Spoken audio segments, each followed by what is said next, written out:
శిరసా నమామి. ఆంజనేయమతిపాటలారణం కాంచనాద్రగమణీయ విగ్రహం పారిజాత కరమూలవాసినం భావయామి పరమానందనం. యత్ర యత్ర రఘునాథకీర్తనం తత్ర తత్ర కృతమస్తకాంజలిం బాష్పవారి పరిపూర్ణలోచనం మారుతిం నమత రాక్షసాంతకం. రామాయ రామభద్రాయ రామచంద్రాయ వేదసే రఘునాథాయ నాథాయ సీతాయ పతయే నమః. నీలాంబుజస్వామకోమలాంగం సీతాసమారోపిత వామభాగం పాటో మహాసహాయక చారుచాపం నమాభిరామం రఘువంశనాథం. వామే భూమిసుతాపురశ్చ హనుమాన్ పశ్చాత్ సుమిత్రాజితః శత్రుఘ్నో భరతశ్చ పార్శ్వదలయో వాయువ్యాదిగుణేష సుగ్రీవశ్చ విభీషణశ్చ యోరాట్ తారాసుతో జాంబవాన్ మధ్యే నీలసరోజతో మలరుజం రామం భజే శ్యామలం. మాతా రామో మత్పితా రామచంద్రః స్వామి రామో మత్సఖా రామచంద్రః సర్వస్వం మే రామచంద్రో దయాళుః. నాన్యం జానే నైవ జానే న జానే నాన్యం జానే నైవ జానే న జానే. శ్రీ సీతారామచంద్ర స్వామి భగవానికి జయ. చరితం రఘునాథస్య శతకోటి ప్రవిస్తరం ఏకైకమక్షరం పుంసాం మహాపాతకనాశనం. ఏకైకమక్షరం పుంసాం మహాపాతకనాశనం.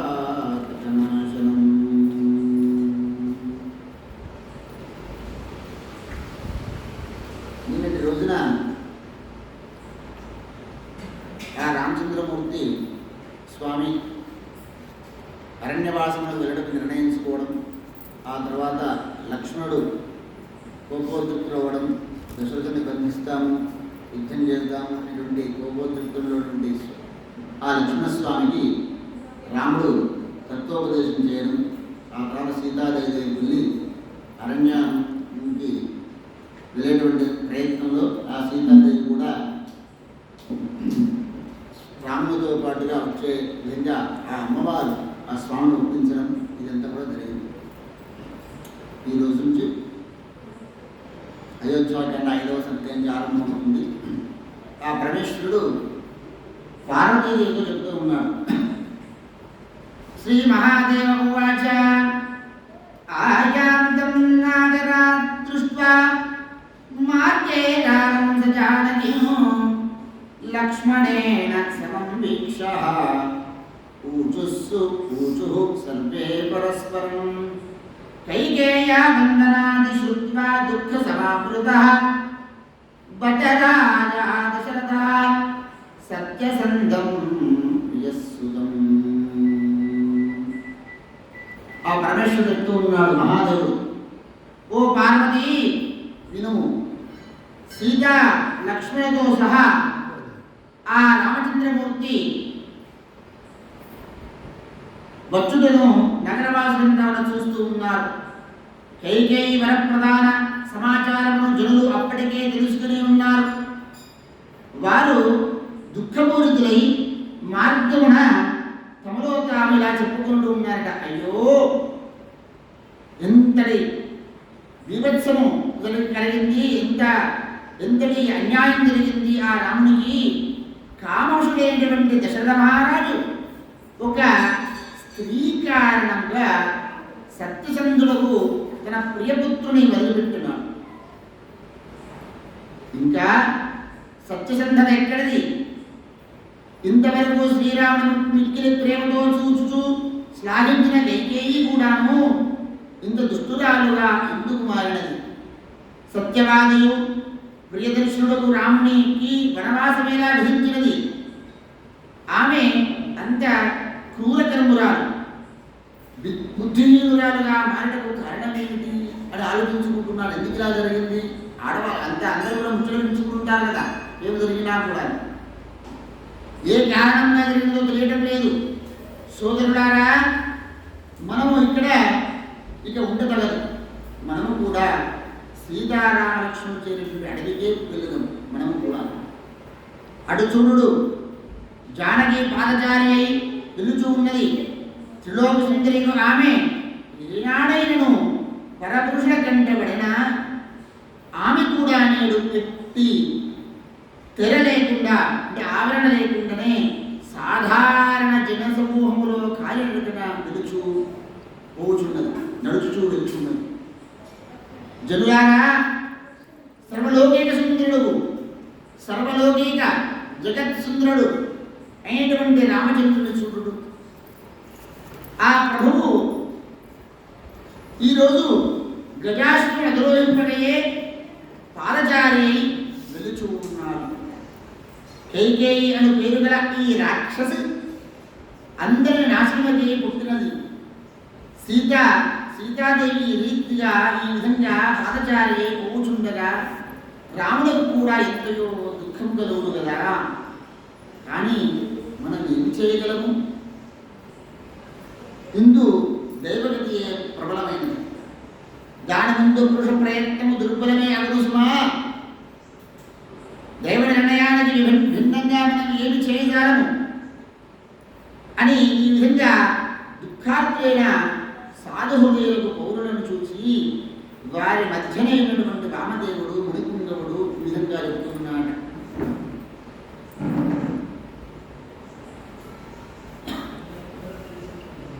అప్రవీత్ వామదేవోథ సాధూనాం సంఘమధ్యగః మానుషో జదరామం వా సీతా వా వచ్మితత్వదః ఏష రామః పరో విష్ణుః ఆదినారాయణ స్మృతః ఏషా సా జానకీ లక్ష్మీ యోగమాయేతి విశ్రుత.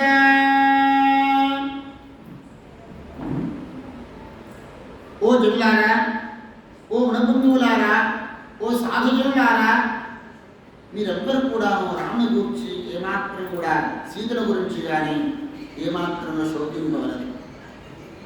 నిజము చెబుతున్నాను వినండి. ఈ రామచంద్రమూర్తి సాక్షాత్ ఆదినారాయణుడు, ప్రకృతికి అతీతుడు, మహావిష్ణువు. అమ్మవారు యోగమాయ సీతాదేవి, యోగమాయగా ఖ్యాతించిన మహాలక్ష్మీదేవియే ఈ సీతాదేవి, జానకీదేవి. లక్ష్మణుని పేరుతో అన్నను అనుగమించుతున్న ఈ ఇతడు సాక్షాత్తుగా ఆదిశేషుడు. భగవానుడు పురుషోత్తముడే మాయాగుణములతో కూడి ఉన్నవాడై వేరు వేరు ఆకారములు అనగా మత్స్య పూర్వ వరాహాది రూపములు ధరించి అవతరించినాడు. ఇతడే రజోగుణయుక్తుడై విశ్వ సృష్టి గావించు బ్రహ్మదేవుడు. సత్వగుణ నిష్ఠుడై త్రిలోకరక్షకుడు విష్ణు భగవానుడు కూడా ఇతడే. అలాగే కల్పాంతమున తమోగుణమును ఆశ్రయించినటువంటి వాడు ఇతడే. జగత్ ప్రళయము చేయు రుద్రుడు ఇతడే. పూర్వకాలమున ఈ రాఘవుడే మత్స్యరూపము దాల్చి తన భక్తులకు వైవస్వతమును నావపైన ఎక్కించి ప్రళయకాలమున రక్షించినాడు. పూర్వము సముద్రమథమున సమయమున మందరాచరమున సుతలోకమునకు కుంగిపోవుచుండెను. అప్పుడు ఈ రఘుత్తముడే కూర్మరూపం ధరించి దాన్ని ఉద్ధరించి తన వెన్నున నిలిపినాడు. ప్రళయకాలమున భూగోళ ప్రసాదము చేరుకునగా ఈ స్వామియే వరాహ రూపుడైనాడు. వరాహ రూపం ధరించి తన కోరికతో భూమిని పైకి తీసుకువచ్చినాడు. ఒకనాడు నృసింహరూపము ధరించి ప్రహ్లాద వరుదులైనాడు, ప్రహ్లాద భక్త వరుదులైనాడు. ముల్లోకములకు కంటక ప్రాయుడైనటువంటి హిరణ్యకశిపుణ్ణి తన నఖములతో చీల్చివేసినాడు. ఒక మారు తన కుమారుడు ఇంద్రుడు రాజ్యభ్రష్టుడు కాగా దేవమాత అదితి ఇతనిని ప్రార్థించను. అంతటా ఇతడు వామన రూపమును దాల్చి యాచనాపూర్వకముగా ఇంద్రరాజ్యమును స్వీకరించి అతడికి తిరిగి ఇచ్చివేసింది. భూమికి భారముగా పరిణమించిన దుష్ట క్షత్రియ గణములను నాశనమనులకు ఇతడు భృగుకుమారుడైన పరశురాముడిగా రూపుదాల్చినాడు. ఆ జగత్ప్రభువే ఆ రామచంద్ర శ్రీరామచంద్రమూర్తి ఆ జగద్గురువైన శ్రీ మహావిష్ణువే ఆ నారాయణమూర్తియే ఈ సమయమున రాముడిగా అవతరించినాడు. ఇప్పుడు ఇతడు రావణాది రాక్షసులను హతమార్చులకై అటవికి బయలుదేరుతున్నాడు. దుర్మార్గుడైనటువంటి రావణ మరణము మానవుడి చేతిలో మాత్రమే నిశ్చితమై ఉన్నది. దశరథ మహారాజు తన పూర్వజన్మమున విష్ణు భగవానుడికి తపస్సు చేసి ఆరాధించి అతన్ని తనకు పుత్రుడుగా జన్మింపవలెనని ప్రార్థించగా అందువలన ఆ శ్రీ మహావిష్ణువు ఆయనకు పుత్రుడుగా అవతరించినాడు. ఆ మహావిష్ణువే శ్రీరామచంద్రమూర్తి. అప్పుడు ఇతడు రావణ పదార్థమై లక్ష్మణ సహితుడై నేడే వనములు వెలుచు ఉన్నాడు. ఈ సీతాదేవి జగదుత్పత్తి స్థితిలయములను గావించు భగవాన్ యొక్క యోగమాయ. వీరు అడవులకు చేరుకున్నది రాజు గాని కైకేయి గాని నందర గాని ఈశ్వరు మాత్రము కారణభూతులు కాదు. నిన్నటి రోజులనే నారదుడు వచ్చి రాముని భూభారం కలిగించుకుని ప్రార్థించినారు. అందుకు రాముడే స్వయంగా రేపటి దినమనగా నేడు వనములకు వెళ్ళడగలకు అతనితో అభయమిచ్చినాడు. కావున ఓ అమాయక జనులారా, రాముని గురించి మీరు ఏమాత్రం చింతింపగలదు. ఈ లోకమున నిత్యం రామనామమును జపించువారు రామోప్యాహ స్వయం సాక్షాత్ స్వోగమిష్యామ్యహం వనం అతో రామం సముద్దిశ్య చింతాం త్యజత బాలిషాః రామ రామేతి యో నిత్యం రామ రామేతి యే నిత్యం జపంతి మనుజా భువి తేషాం మృత్యుభయాదీని న భవంతి కదాచన కా పునస్తస్య రామస్య దుఃఖశంకా మహాత్మనః రామనామ్నైవ ముక్తి రామనామ ఏవ ముక్తి ముక్తి స్యాత్ కలౌ నాన్యేన కేనచిత్.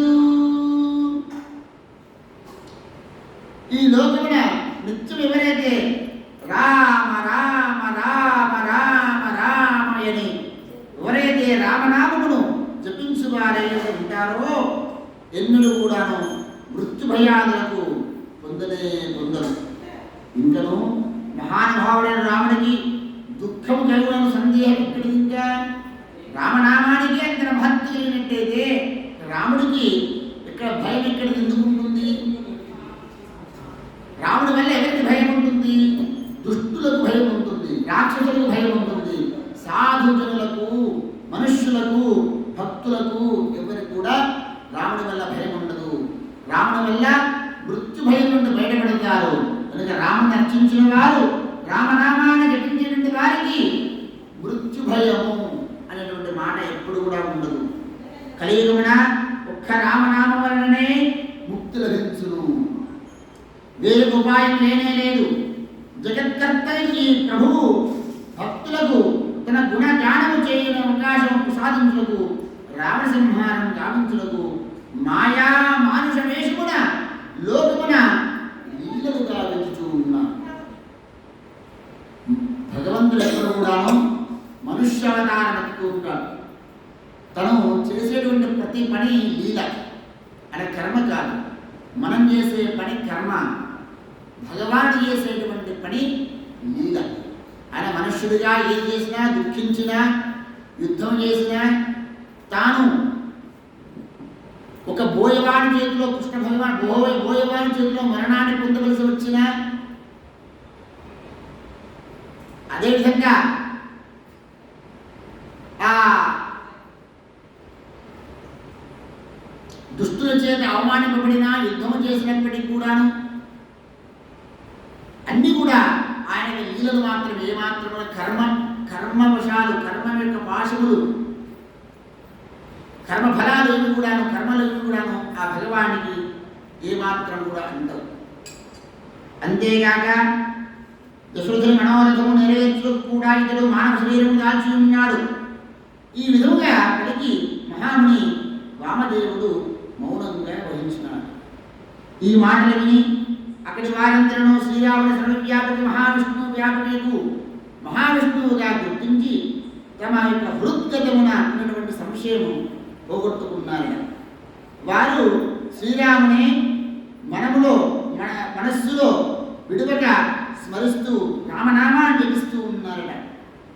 ఆ సమయమున వామదేవుడు మరల జొల్లారా, ప్రతిదినం కూడాను సీతారాముల ఈ రహస్య విషయములను మనస్సులో మనము చేయని వారికి, రాముని యందు భక్తి కలిగినటువంటి వారికి విజ్ఞానపూర్వక దృఢమైన భక్తి ఏర్పడును. మీరందరూ కూడాను శ్రీరాముని ఎల్ల మిక్కిలి ప్రేమ కలిగి భక్తి కలిగి ఉందురుగాక. కావున శ్రీరాముని సగుణ సాకార స్వరూప రహస్యమును మీకు తెలియజెప్పినాను. మీరు కూడా దీనిని సదా గుప్తముగా ఉంచుకును అని వారికి తెలిపి విప్రవరుడైన వామదేవుడు అక్కడి నుండి వెళ్ళిపోయినారు. నాటి నుండి అయోధ్యా ప్రజలు శ్రీరాముని పరమాత్మగా గుర్తించినారు.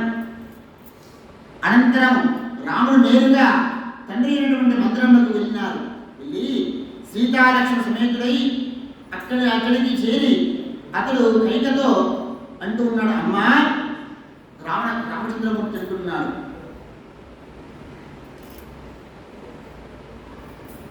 ఆగతాస్మో వయం మాతః శ్రయస్తే సమ్మతం వనం గంతుం కుతధియ శీఘ్రం ఆజ్ఞాపయతు నర్పితా ఇత్యుక్తా సహసోత్థాయ క్షీరాణి ప్రదదౌ స్వయం రామాయ లక్ష్మణాయాథ సీతాయై చ పృథక్ పృథక్. అమ్మా, మీ యొక్క ఆజ్ఞానుసారము మేము ముగ్గురం కూడా అరణ్యవాసము వెళ్ళటమే సిద్ధమై వచ్చింది. మమ్మలను తండ్రి గారు శీఘ్రముగా ఆజ్ఞాపింతురుగాక అని పలికినారు. వెంటనే కైకేయి లేచి నిలిచి స్వయముగానే రామలక్ష్మణులకు వేరువేరుగా నారచీరలు ఇచ్చిందట. అప్పుడు రాముడు రాజోడిత వస్త్రములు విడిచి, అంటే రాజు వేసేటువంటి పట్టు వస్త్రములు సర్వాభరణాలు ఏమైనా విడిచేసి వనవాసము దాచినట్టు ఆ వస్త్రం ధరించినాయట. కైకేయి ఇచ్చిందట నారచీరలు, నారవస్త్రములు. లక్ష్మణుడు అలాగే చేసినాడట.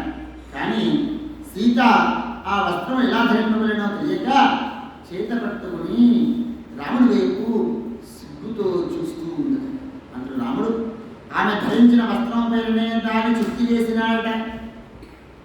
ఈ దృశ్యం చూసిన రాణివాసన ఉన్నటువంటి స్త్రీలు అందరూ కూడా ఎంతో విలపించసాగినాక ఏడుస్తూ ఉన్నారు. వశిష్ఠుడు ఆ రోదనములు విని క్రుద్ధుడై కైకేయిని గద్దించి పలికినాట. వశిష్ఠుడు,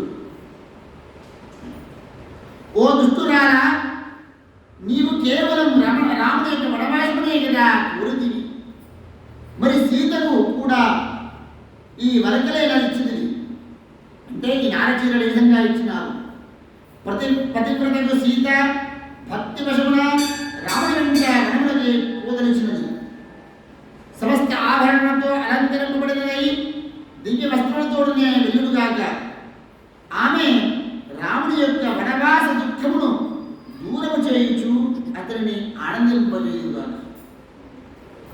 అంత మహారాజు సుమంత్రునితో విధంగా అంటూ ఉన్నాడు, సుమంత్ర, నీ రథమును దుమ్ము, వనజన ప్రియులకు మీరు రథారూఢులై అడిగి వెళ్ళుదురు అని పలికి సీతా లక్ష్మణ సమేతుడైన రాముని చూచి దుఃఖమును తట్టుకోలేక నేలకూరింది.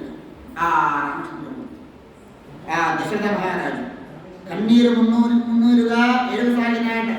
ఇప్పుడు రాముడు చూస్తుండగానే సీత తొందరగా రథమును అధిరోహించినారు. రాముడు తండ్రికి ప్రదక్షిణ నమస్కారములు గావించి రథముడు ఎక్కినాయట. అతని వెన్నంటి 2 ఖడ్గములను 2 ధనుస్సులను పూనీలను ధరించి లక్ష్మణుడు కూడాను రథం అధిరోహించినాడట. వెంటనే రాముడు సారథ్యకు సుమంత్రుణ్ణి రథమును కూరుటకు ప్రేరేపించినాట. ఆయన ఆలస్యం చేయకూడదు సుమంత, ఏమాత్రం ఒక క్షణం ఆలస్యం చేయకూడదు, బయలుదేరి వెళ్ళవలసిందే అని చెప్పి దశరథ మహారాజు సుమంత్ర నిలుపుము ఆగుము అని పలుకుతున్నాడ. సుమంత్ర ఆగుము ఆగుము, రథమును తీసుకెళ్ళము, ఆగుము ఆగుము అని ఆ దశరథ మహారాజు పలుకుతున్నాడ. కానీ రాముడు వినట్టుగా ఉండి గచ్చ గచ్చేది రామేణ నోదితో చోద